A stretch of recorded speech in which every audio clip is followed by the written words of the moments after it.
खानेवाल शहर में पहला टीवी सेट 1978 में बाबा लाए थे। मैंने अभी स्कूल जाना शुरू नहीं किया था। मैं टीवी देख देख कर हैरान होता रहता था कि इस डब्बे में इतने बहुत से लोग कैसे घुस गए। मैं खुद भी उसके अंदर घुसना चाहता था। आखिर एक दिन मैंने पेचकस उठाकर टीवी खोल डाला। अंदर से कोई पपाई दी सेलर या मिक्की माउस नहीं निकला। कितनी मार पड़ी ये नहीं बताऊंगा। 25 साल बाद किसी न किसी तरह टीवी में घुस ही गया। इन दिनों जियो में बतौर न्यूज प्रोड्यूसर काम कर रहा हूँ। क्या आपको अंदाजा हुआ कि इस सत्र से पहले आप 100 लफ्जों की एक कहानी सुन चुके हैं? हो सकता है कि ये कहानी आपको अच्छी न लगी हो, लेकिन 100 लफ्जों की यही वो कहानी है जिसकी वजह से आप 100 कहानियों की ये किताब सुनने बैठे हैं। अगर मैं टीवी प्रोड्यूसर न होता तो शायद मुझे इन कहानियों का ख्याल न आता। मुझे रोजाना अपने खबरनामे के लिए एक एक लम्हे और एक एक लफ्ज का हिसाब करना पड़ता है। इसी हिसाब किताब ने मुझे इस किताब तक पहुंचा दिया। मुबश्शिर भाई, लीड स्टोरी कितने दोहराने की चाहिए? एसोसिएट प्रोड्यूसर पूछता है। 90 सेकंड की, मैं उसे बताता हूँ। क्रिकेट मैच की रिपोर्ट का क्या करूँ? स्पोर्ट्स एडिटर सवाल करता है। 50 सेकंड में निपटा दें। मैं बगैर देखे जवाब देता हूँ। नई फिल्म का ट्रेलर जारी हुआ है। एंटरटेनमेंट डेस्क से फोन आता है। 40 सेकंड काफ़ी हैं। मैं फैसला सुनाता हूँ। ये है मेरा रोज़ का काम। 12 साल से टेलीविज़न न्यूज़ रूम में बैठा हूँ। यहाँ खबर का दौरानिया, उसकी अहमियत और नाजरीन की दिलचस्पी का अंदाज़ा लगाकर तय किया जाता है। बुलेटिन इंचार्ज हूँ, इसलिए अक्सर दूसरों से काम लेता हूँ, लेकिन कभी कभी सब हार मान जाते हैं। कोशिश के बावजूद किसी न्यूज़ स्टोरी का पेट फूला रह जाता है। फिर मैं अपना नश्तर निकालता हूँ और सफ़ाकी से मतन में से रसौली निकाल फेंकता हूँ। अगर मैं ऐसा नहीं करूँगा तो खबरें पढ़ने वाले का सांस फूल जाएगा। वो बार बार अटकेगा, उसका नाम खराब होगा, मेरा काम खराब होगा। सेकंड गिनकर न्यूज़ स्टोरी लिखने के काम ने मुझे लफ्ज़ गिनकर कहानी लिखने की जानिब राग़िब किया। कहानियाँ घड़ना तो आती थीं, लेकिन मखसूस तादाद में लफ्ज़ों की क़ैद लगाकर कहानी लिखने के ख्याल ने मुझे पुरजोश कर दिया, जैसे किसी शायर को मिसरे तरह दे दिया जाए। जल्द ये जानकर जोश ठंडा पड़ गया कि लफ्ज़ गिनकर कहानी लिखना कोई नया काम नहीं। अमेरिका और यूरोप में बहुत साल से ऐसी कहानियाँ लिखी जा रही हैं। सन 70 की दिहाई में बरतानिया के मकबूल कॉमेडी ग्रुप मोंटी पाइथन के टीवी प्रोग्रामों की किताब शाये हुई, तो उसमें एक वर्ड गेम मुतारिफ कराया गया जिसका नाम ड्रेबल था। ड्रेबल की बाजी वो फनकार जीत सकता था जो सबसे पहले एक नावल लिख डालता। एक नशिस्त में नावल फ़कत किस्से कहानियों में लिखे जा सकते हैं। बर्मिंघम यूनिवर्सिटी में सन 80 की दिहाई में ड्रेबल के खेल का हकीकत में आगाज़ किया गया, तो शर्त ये रखी गई कि नावल नहीं अफसाना लिखना है और कम न ज़्यादा पूरे 100 लफ्ज़ इस्तेमाल करने हैं। बर्मिंघम यूनिवर्सिटी की साइंस फिक्शन सोसाइटी के अरकान ये खेल खेलते रहे, यहाँ तक कि एक फलाही मकसद के लिए चंदा जमा करने का एक मौका आया।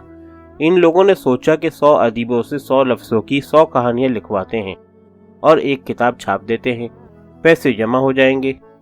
इसी तरह ड्रेबल प्रोजेक्ट के नाम से सन 1988 में पहली किताब छपी। 2 साल बाद डबल सेंचुरी और 1993 में ड्रेबल हु के नाम से 2 और किताबें शाये हुईं। ख़ास बात यह है कि ये किताबें सिर्फ एक हज़ार की तादाद में शाये की गईं और पब्लिशरों का इन्हें दोबारा छापने का कोई इरादा नहीं था। यूँ ये किताबें एक तरफ तो फ्रेश फिक्शन की तारीख में इंतहाई अहमियत रखती हैं और दूसरी जानिब इनकी कॉपियाँ नायाब होने की वजह से बहुत ज़्यादा कदर व कीमत की हामिल हो गई हैं। इत्तेफाक से मेरे पास तीनों किताबें हैं। 100 लफ्ज़ों की तरह 50 लफ्ज़ों की कहानी ने भी बरतानिया में जन्म लिया। हो सकता है कि ये ड्रेबल से भी पहले वजूद में आ गई हो। साइंस फिक्शन लिखने वाले ब्रायन ऑल्डर्स ने रोज़नामा टेलीग्राफ को 1982 में तजवीज़ पेश की कि 50 लफ्ज़ों की कहानियाँ लिखने का एक मुकाबला करवाते हैं। उन्होंने इसका नाम मिनी सागा रखा। इस ऐलान पर उन्हें 50-50 लफ्ज़ों की 35,000 कहानियाँ भेजी गईं। 3 साल बाद दूसरे मुकाबले के लिए 50,000 कहानियाँ आईं।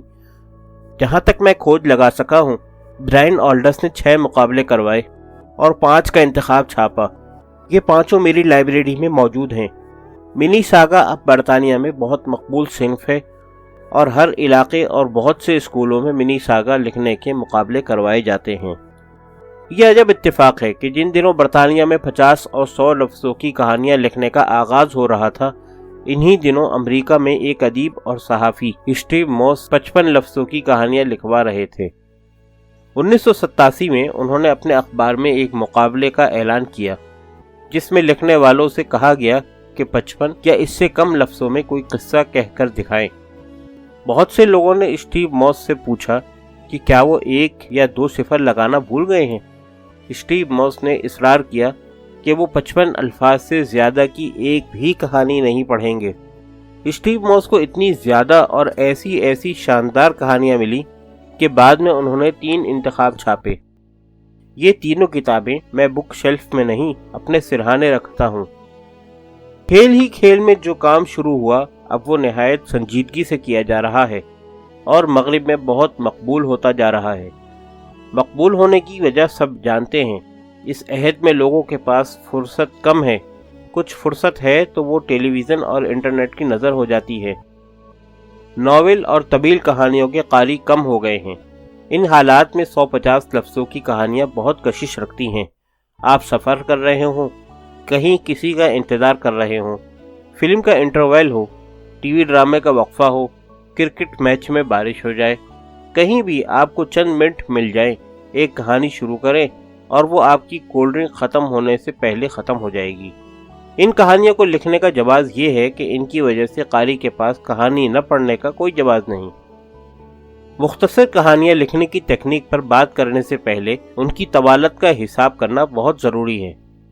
سب سے پہلے یہ سمجھنا ضروری ہے کہ فلیش فکشن کیا ہوتا ہے۔ اگرچہ 100 اور 55 لفظوں کی کہانیاں سن 80 کی دہائی سے لکھی جا رہی تھیں، لیکن فلیش فکشن کی اصطلاح غالباً سب سے پہلے 1992 میں وضع کی گئی۔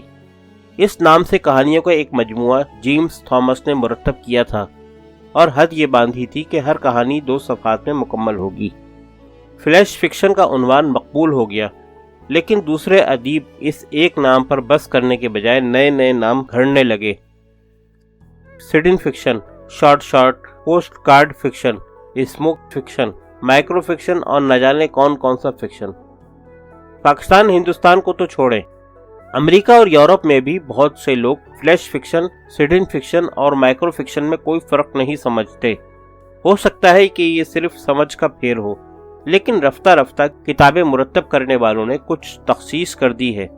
جو داستان 2000 الفاظ کے اندر ختم ہو جاتی ہے اسے سڈن فکشن گردانا جاتا ہے۔ جو قصہ 750 الفاظ میں پورا ہو جائے اسے فلیش فکشن تسلیم کر لیا جاتا ہے۔ جو کہانی زیادہ سے زیادہ 250 الفاظ کی شرط لگا کر لکھی اور لکھوائی جاتی ہے اسے مائکرو فکشن مان لیا جاتا ہے۔ 100 لفظوں کے جال میں جکڑی جانے والی مچھلی کو ڈریبل کہہ کر پکارا جاتا ہے۔ 50 لفظوں کے پھندے میں آ جانے والے شکار کو ڈربل کا نام دیا جاتا ہے۔ یہ نہ سمجھیں کہ بات ختم ہو گئی۔ سمندر پار بڑے بڑے فنکار پڑے ہیں جو نئے سے نیا کام کر رہے ہیں۔ ایک صاحب ہیں شان ہل جو ٹویٹر پر کہانیاں لکھتے ہیں۔ ٹویٹر ایک سماجی ویب سائٹ ہے جہاں پابندی ہے کہ جو کچھ کہنا ہے صرف 140 حروف میں کہنا ہے۔ فل اسٹاپ، کوما اور اسپیس یعنی خالی جگہ کو بھی حرف مانا جاتا ہے۔ اب اندازہ لگائیں کہ شان ہل کیا کارنامے کرتے ہیں۔ ان کی ایک کتاب میرے پاس ہے جس کا نام ویری شارٹ اسٹوریز ہے۔ یہی حال امریکی مصور لوبیج کا ہے جو فیس بک پر کہانیاں بھی لکھتے ہیں۔ جب انہوں نے لکھنا شروع کیا تو اس وقت فیس بک پر 420 حروف کی پابندی تھی۔ لوبیج نے بہت سی کہانیاں لکھیں اور بعد میں انہیں جمع کر کے ایک کتاب چھاپ دی۔ اس کا نام بھی 420 کیریکٹر رکھا۔ لوگوں سے ابھی فلیش فکشن اور سڈن فکشن ہی ہضم نہیں ہو رہا تھا کہ رابرٹ اسوارٹ ووڈ نے 100 اور 55 لفظوں کی کہانیوں کو انتہائی طویل قرار دے دیا۔ انہوں نے صرف 25 لفظوں کی کہانیوں کے مقابلے کروائے اور اس کے بعد ان کا انتخاب ہنٹ فکشن کے نام سے شائع کیا۔ میری لائبریری میں صرف 6 لفظوں کی کہانیوں کی بھی 6 کتابیں ہیں۔ اتنا کچھ گنوانے کے بعد میں یہ بتا سکتا ہوں کہ مغرب میں لکھنے والے کہانی لکھ کر اسے کسی خانے میں نہیں رکھتے۔ لکھنے والا یہ طے کرتا ہے کہ اسے پوری کہانی کتنے الفاظ میں مکمل کرنی ہے۔ اگر خود سے 55 لفظوں کا وعدہ کیا ہے تو یہ وعدہ پورا کیا جاتا ہے۔ یہ نہیں کہ الفاظ کچھ بڑھ گئے تو اسے کھینچ تان کے ڈریبل بنا دیا۔ جی نہیں، बल्कि अक्सर एक सिन्फ का अदीब दूसरी सिन्फ को हाथ नहीं लगाता। इंतहाई मुख्तसर लिखने वालों में एक बड़ा नाम अमरीकी अदीबा लेडिया डेविस का है, जिनके बहुत से अफसाने 1-1.5 सफ़े में ख़त्म हो जाते हैं। उन्होंने चंद सत्रों की कहानियाँ भी लिखी हैं। उसके बावजूद उनकी कहानियों के 8 मजमूए शाये हुए हैं और सबको कबूलियत मिली है। लेडिया डेविस को 2013 में मैन बकर इंटरनेशनल अवार्ड से नवाजा गया है, जो उनके कमाल का एतराफ़ है। सारे नए फ्लैश फिक्शन और सिडन फिक्शन को गिरफ्त में लाना बहुत मुश्किल है। मेरी दिलचस्पी 100 लफ्ज़ों की कहानियों में है। ये इतनी मुख्तसर नहीं होती कि तशनगी से तड़पता छोड़ दें, इतनी तवील भी नहीं होती कि सैराब कर दें। सिर्फ एक घूंट मिलता है, कुछ प्यास बाकी रह जाती है। थोड़ी प्यास रह जानी चाहिए ताकि तलबगार एक और घूंट मांगे। ड्रेबल यानी 100 लफ्ज़ों की कहानियाँ लिखने वाले के लिए सबसे बड़ी पाबंदी लफ्ज़ों की हद होती है। कहानी का उन्वान कभी इस हद में शामिल नहीं होता। चंद सत्रों का किस्सा इसी सूरत में कारी की दाद पा सकता है जब उसकी आखिरी सतर चौंका दे। अगर लिखने वाला कारी को हैरान न कर सके तो फिर खतरा है कि कहानी रूप बदल के हिकायत या नज़म बन जाएगी। अमेरिका में इस वक्त हाल ये है कि हर महीने 2-3 किताबें सामने आ रही हैं। कुछ कागज़ पर छप जाती हैं, लेकिन बहुत सी ऐसी हैं जो डॉलर अदा करके सिर्फ कंप्यूटर पर पढ़ी जा सकती हैं। आप डॉलर न देना चाहें तो रंग बिरंगी वेबसाइटें हाजिर हैं, जहां नौ बनो कहानियों के ढेर लगे हुए हैं। अंग्रेजी में 28-30 साल से लफ्ज़ों की हद बांध के कहानियाँ लिखी जा रही हैं, लेकिन उर्दू में कम से कम मुझे कोई ऐसी किताब नज़र नहीं आई। लाचार होकर मैंने खुद ही कोशिश की। 17 कहानियाँ खुद घड़ी, 83 ख्याल मगरबी अदीबों की कहानियों से लिए, और 2013 में 100 लफ्ज़ों की 100 कहानियों वाली किताब नमक पारे तैयार हो गई। उसके बाद फेसबुक पर रोज़ाना एक कहानी लिखने का सिलसिला शुरू किया। बहुत जल्द दूसरी किताब का मवाद जमा हो गया और 2014 में शक्करपारे शाये हो गई। मार्च 2014 में रोज़नामा जंग ने अपने इदारती सफ़हात पर 100 लफ्ज़ों की कहानी रोज़ाना शाये करना शुरू की। अब तक ऐसी 550 कहानियाँ छप चुकी हैं। आपकी समाअत में जो किताब है वो उन्हीं कहानियों में से इंतखाब है। 100 लफ्ज़ों की इन 100 कहानियों में आटे और नमक की मिक़दार मुमकिन हद तक मुनासिब रखी गई है। किसी कहानी में से अल्फाज घटाएंगे तो नमक बढ़ जाएगा, अल्फाज बढ़ाएंगे तो मज़ा घट जाएगा। चख कर बताएं ख्याल दुरुस्त है या नहीं।